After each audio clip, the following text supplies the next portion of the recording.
नमस्कार। हिंदी मतलब नवीन अवस्थी। तो देखिए, अभी तक कैकेयी का अनुताप हम लोग पढ़ रहे थे, जो ख़त्म नहीं हुआ है क्योंकि काफ़ी बड़ा भाग है। आज हम कैकेयी का अनुताप भाग 3 के बारे में बताने जा रहे हैं। जिन लोगों ने पिछले वीडियो नहीं देखे हैं तो पहले वीडियो ज़रूर देख लें, इसके बाद ही आप लोग भाग 3 को देखें। तो कैकेयी के अनुताप ने हमने आपको बता दिया था कि कैकेयी पश्चाताप की आग में जल रही हैं और वह सभी का पक्ष ले करके पूरा का पूरा दोषारोपण अपने ऊपर ले रही हैं। आगे देखिए, कह रहा है जल पंजरगत अरे अधीर अभागे, ये ज्वलित भाव थे स्वयं तुझी में जागे। तो ध्यान दीजिएगा, जल माने होता है मन। जल का मतलब क्या होता है? मन। जल माने होता है मन। तो पंजरगत, पंजरगत, पंजर माने शरीर, गत माने अंतर्गत, शरीर के अंतर्गत, शरीर के अंतर्गत। तो कहता है वह शरीर के अंतर्गत अपने मन से कहती हैं, वो शरीर के अंतर्गत अपने मन से कहती हैं क्या? अरे अधीर अभागे। तो अधीर माने होता है धैर्य रहित। अधीर का मतलब क्या होता है? धैर्य रहित। तो वह अपने मन से धैर्य रहित हो करके वह अपने मन में शरीर के अंतर्गत, तो ऐसे बोल सकते हैं कि वह शरीर के अंतर्गत अपने मन से धैर्य रहित हो करके कहती हैं, अरे मन तू तो बहुत ही भाग्यहीन है। अरे मन तू तो बहुत ही भाग्यहीन है। ये ज्वलित भाव थे स्वयं तुझी में जागे। ज्वलित माने होता है जलन की भावना। ज्वलित माने क्या होता है? जलन की भावना। स्वयं माने स्वयं, मुझी में जागे मतलब होता है मुझ में ही उत्पन्न हुए थे। तो यह जो जलन की भावना है यह मेरे ही अंदर उत्पन्न हुई थी। कहता है कैकेयी शरीर के अंतर्गत अपने मन से धैर्य रहित होकर के कहती हैं, अरे मन तू कितना भाग्यहीन है। यह जो जलन की भावना है यह तेरे मन के अंदर ही उत्पन्न हुई थी। आगे कहता है पर था केवल क्या ज्वलित भाव ही मन में, कुछ शेष बचा था कुछ न और इस जीवन में, कुछ मूल्य नहीं वात्सल्य मात्र क्या तेरा, पर आज अन्न सा हुआ वत्स भी मेरा। कह रहा है कि क्या थे केवल ज्वलित भाव मन में। वह प्रश्न कर रही हैं सभा में। अब सभा से प्रश्न कर रही हैं कि क्या मेरे अंदर केवल जलन की भावना ही उत्पन्न थी? क्या मेरे हृदय में सिर्फ जलन की भावना ही उत्पन्न हुई थी? क्या शेष बचा था और ना इस जन्मे? जन्माने संसार, जन्माने लोग भी होता है, जन्माने संसार भी होता है। तो यहाँ पे संसार लगाएंगे। क्या लगाएंगे? संसार। तो कहता है क्या इस संसार में जलन के अतिरिक्त मेरे अंदर कुछ भी नहीं बाकी रह गया था? कुछ मूल्य नहीं वात्सल्य मात्र क्या तेरा? मैंने जो भी अपराध किया है उसमें क्या, वात्सल्य का मतलब होता है पुत्र प्रेम। वात्सल्य का मतलब क्या होता है भैया? पुत्र प्रेम। तो कहता है मैंने जो अपराध किया है उसमें क्या पुत्र प्रेम का कोई भी महत्व नहीं था? क्या मैंने पुत्र प्रेम में आकर के ऐसा नहीं किया है? भाई सीधी सी बात है। लोग कह रहे हैं कि नहीं राम से जलती थी, तो राम से जलने की बात नहीं है यहाँ पे। वो खुद प्रश्न कर रही हैं कि प्रत्येक माँ अपने पुत्र से बड़ा प्रेम करती है, और क्या मैंने पुत्र के कारण ऐसा नहीं किया है? भाई पुत्र के कारण, अपने भरत के कारण ही तो मैंने ऐसा किया है। अब मैं तो जानती भी नहीं थी कि भरत इन सब कामों में क्रोधित तो होगा। लेकिन कहता है पर आज अन्न सा हुआ वत्स भी मेरा। इतना सब करने के बाद भी, इतना प्रेम करने के बाद भी किससे? भरत से। कहता है अपने पुत्र भरत से इतने प्रेम करने के बाद भी अन्न सा, अन्न सा का मतलब होता है पराया। वत्स माने पुत्र, वत्स माने पुत्र।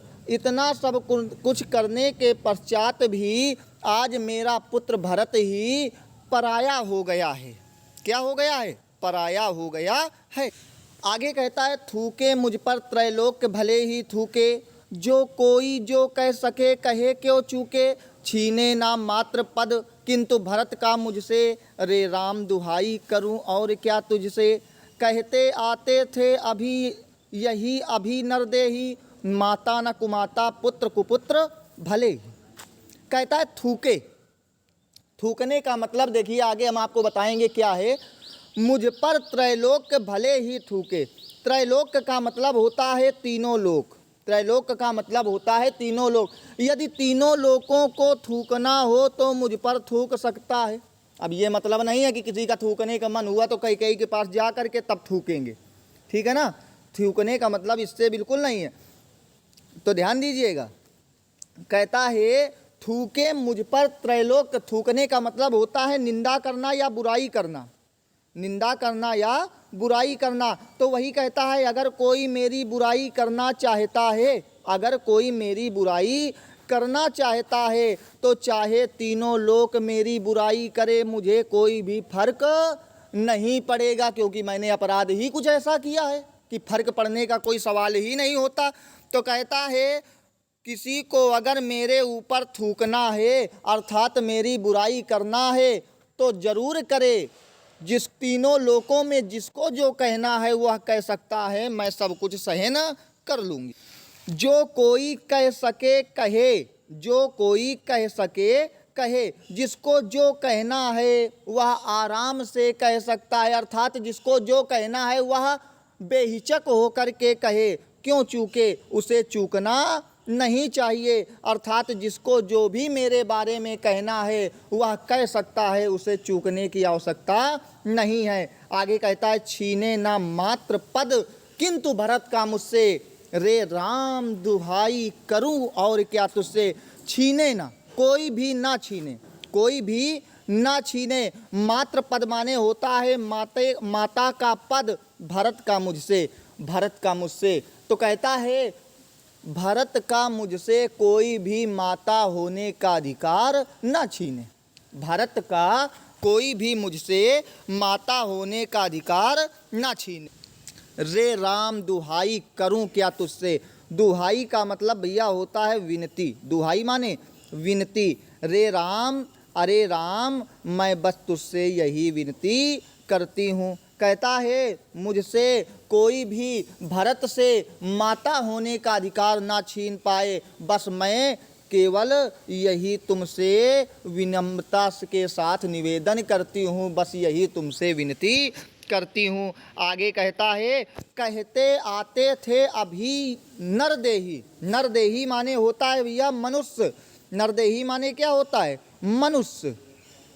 तो कहता है अभी तक मनुष्य यही कहते चले आ रहे हैं, या लोग यही कहते चले आ रहे हैं क्या? माता न कुमाता। कु माने बुरी और माता माने माता। माँ कभी भी बुरी नहीं होती है। पुत्र कुपुत्र भले ही। कु माने बुरा, पुत्र माने पुत्र। पुत्र कुपुत्र भले ही, पुत्र चाहे बुरा क्यों ना हो जाए। कहता है अभी तक मनुष्य यही कहते चले आ रहे हैं। ध्यान दीजिएगा इस लाइन पे। अभी तक मनुष्य यही कहते चले आ रहे हैं कि माता कभी भी बुरी नहीं हो सकती है, पुत्र चाहे बुरा क्यों ना हो जाए। देखिए वास्तविकता भी है कि माँ कभी भी अपने कर्तव्य को नहीं भूलती है। माँ कभी भी अपने कर्तव्य को नहीं भूलती है, लेकिन पुत्र प्रायः अपने कर्तव्यों को भूल जाया करते हैं। ये वास्तविकता है। तो हम कह सकते हैं कि अभी तक मनुष्य यही कहते चले आ रहे हैं, अभी तक मनुष्य यही कहते चले आ रहे हैं कि माता कभी भी अपने कर्तव्य को नहीं भूलती है और पुत्र प्रायः अपने कर्तव्यों को भूल जाया करते हैं। अब कहें सभी या हाय विरुद्ध विधाता, लेकिन ये जितनी भी जनश्रुतियाँ हैं, कहावतें हैं, ये भगवान की देन मानी जाती हैं। तो विरुद्ध माने विरोध में, विधाता माने भगवान। विरुद्ध माने विरोध में, विधाता माने भगवान। सभी कहें हाय।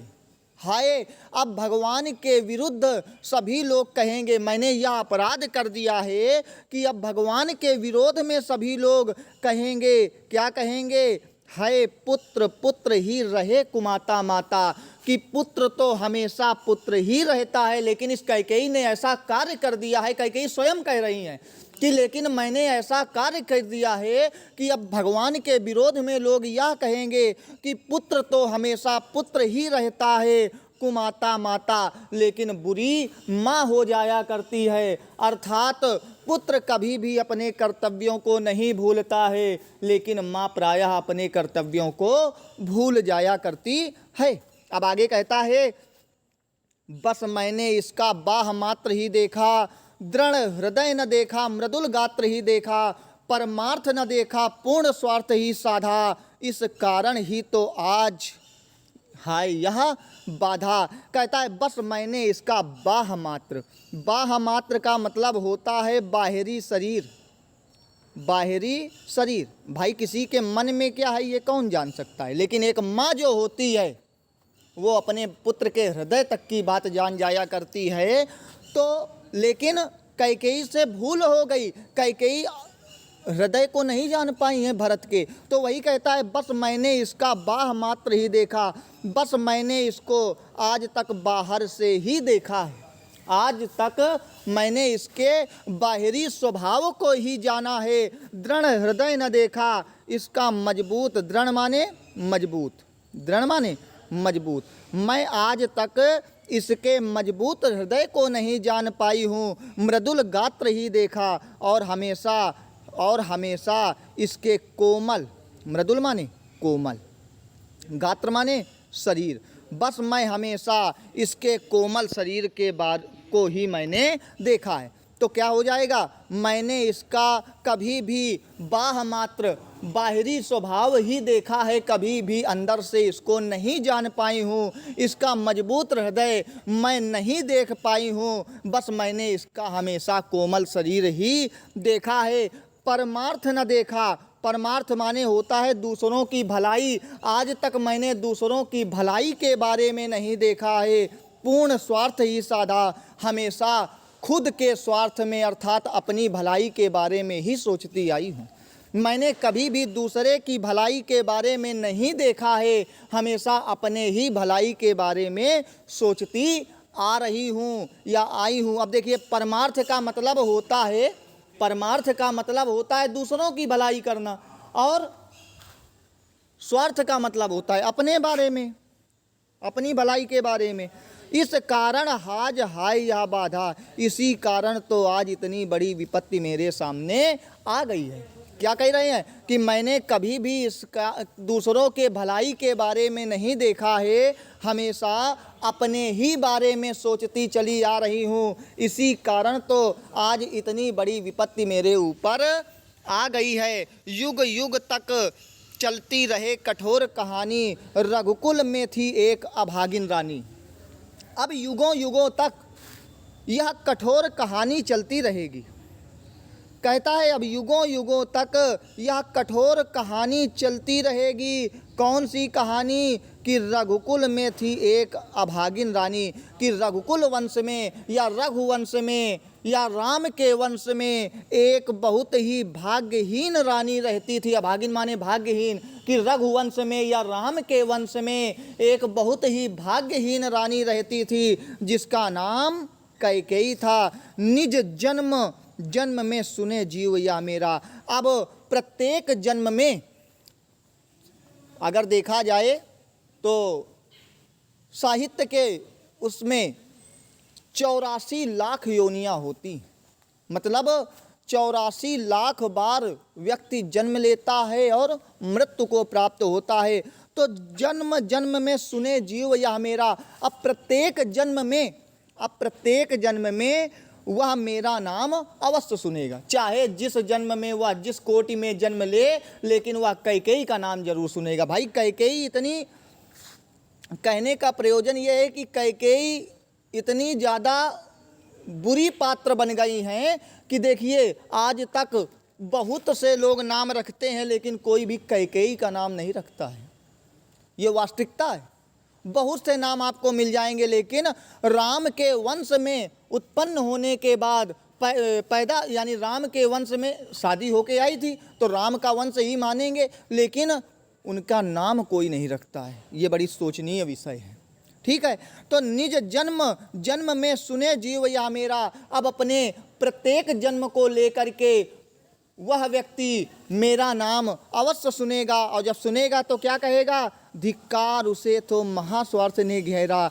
फिर वह मुझे धिक्कारेगा और कहेगा कि उस रानी कैकेयी को तो अत्यधिक स्वार्थ ने घेर लिया था, जिस कारण से उसने इस प्रकार का कार्य किया। अब देखिए, जब देखा कि कैकेयी कुछ ज़्यादा दुखी हैं, तो अब यहाँ पे राम कहेंगे। कौन कहेगा? राम जी। नहीं, उनको देख जाता है वाकई में पश्चाताप की आग में इस समय जल रही थी कैकेयी। तो अब यहाँ पे राम क्या बोलते हैं, 100 बार धन वह एक लाल की माई, जिस जननी ने जना भरत सा भाई, पागल सी प्रभु के साथ सभा चिल्लाई, 100 बार धन वह एक लाल की माई। कहता है कैकेयी की इस प्रकार की बातों को सुनकर, कैकेयी की इस प्रकार की बातों को सुन करके मर्यादा पुरुषोत्तम श्री रामचंद्र जी कहते हैं, एक बार नहीं 100 बार धन्यवाद देने योग्य है वह माँ या भरत की माँ, एक लाल की माई। एक लाल माने यहाँ पे भरत हो जाएगा और माई माने माँ हो जाएगा। तो कहता है एक बार नहीं 100 बार धन्यवाद करने योग्य है वह भरत की माँ कैकेयी, जिसने भरत जैसे पुत्र को जन्म दिया। भरत सा भाई, भरत के समान भाई। तो भाई किसके हैं? राम के हैं, लेकिन पुत्र किसके हैं? कैकेयी के हैं। तो कहता है एक बार नहीं 100 बार धन्यवाद करने योग्य है वह माँ कैकेयी, जिसने भरत जैसे पुत्र को जन्म दिया। श्री रामचंद्र जी की इस प्रकार की बातों को सुन करके पागल सी प्रभु के साथ सभा चिल्लाई। पागलों के साथ, पागलों के जैसे वहाँ पर बैठी हुई सभा भी चिल्लाने लगती है।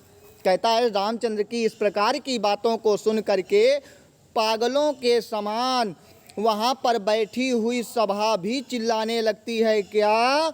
100 बार धन वह एक लाल की माई, जिस जननी ने जना भरत सा भाई। कि एक बार नहीं 100 बार धन्यवाद करने योग्य है वह माँ कैकेयी, जिसने भरत जैसे पुत्र को जन्म दिया। ठीक है,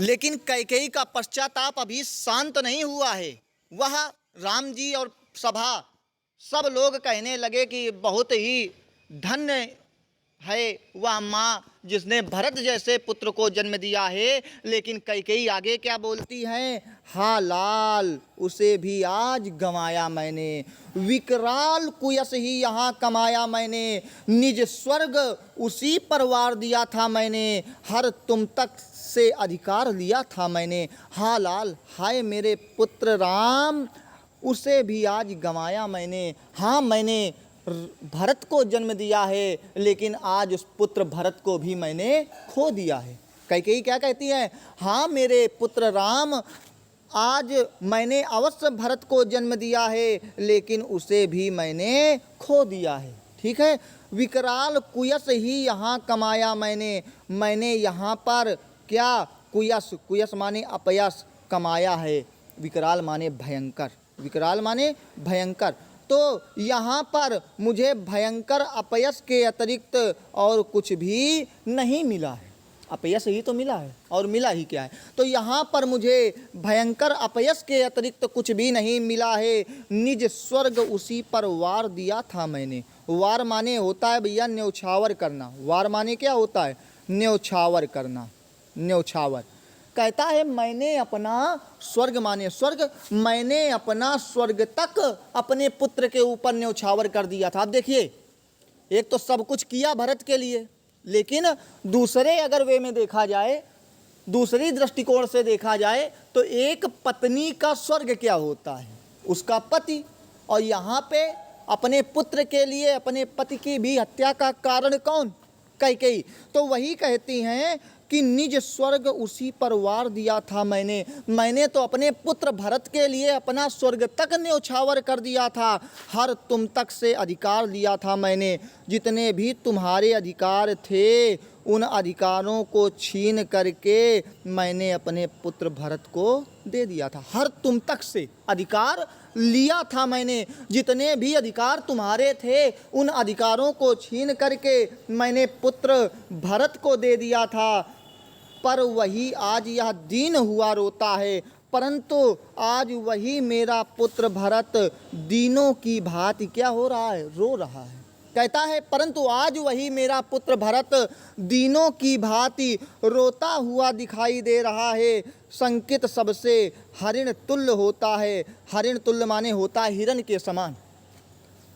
जैसे हिरण इधर उधर हमेशा क्या होता रहता है, सनकता रहता है, उसी प्रकार से इस समय मेरा भरत यहाँ पर खड़ा होकर के सभा की ओर इधर उधर देख रहा है कि कोई कुछ बोल तो नहीं रहा है। ठीक है, तो वह सशंकित, संकित माने सशंकित, कहता है वह सशंकित हो करके हिरण के समान सभी लोगों के मुखों को इधर उधर देख रहा है। वह सशंकित हो करके किसी हिरण के समान इधर उधर बैठी हुई सभा के मुखों को झांक रहा है कि कहीं कोई मेरे बारे में कुछ बुरा तो नहीं कह रहा। ठीक है ना, हमने आपको बताया था कि हिरण जो होता है, हिरण के नाभि में कस्तूरी पाई जाती है और वह पूरा जीवन पर्यंत यही सोचता रहता है कि ये कस्तूरी, अर्थात ये कस्तूरी में बहुत ज़्यादा सुगंध होती है। मतलब फिर किसी भी प्रकार की इत्र की आवश्यकता नहीं पड़ती है कि आप लोग इत्र जो बाज़ारों से खरीद के लाते हैं उसकी कोई आवश्यकता नहीं। वो कस्तूरी ऐसी होती है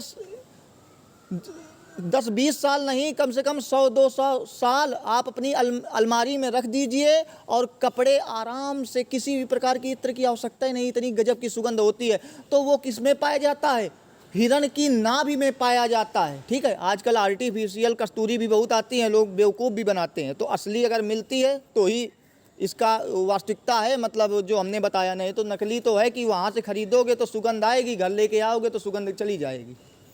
ठीक, तो वही कहता है कि वो हिरण की नाभि में कस्तूरी, लेकिन वो जीवन पर्यंत यही सोचता रहता है कि आखिर ये सुगंध आ कहाँ से रही है। और जब हवा का झोंका आता है, जिस तरफ से झोंका आया उसी तरफ वो भागता चला जाता है कि अब मैं पकड़ लूँगा कि ये सुगंध कहाँ से आ रही है। लेकिन मर जाता है बेचारा, लेकिन सुगंध को नहीं पहचान पाता है कि सुगंध तो मेरे अंदर से ही आ रही है।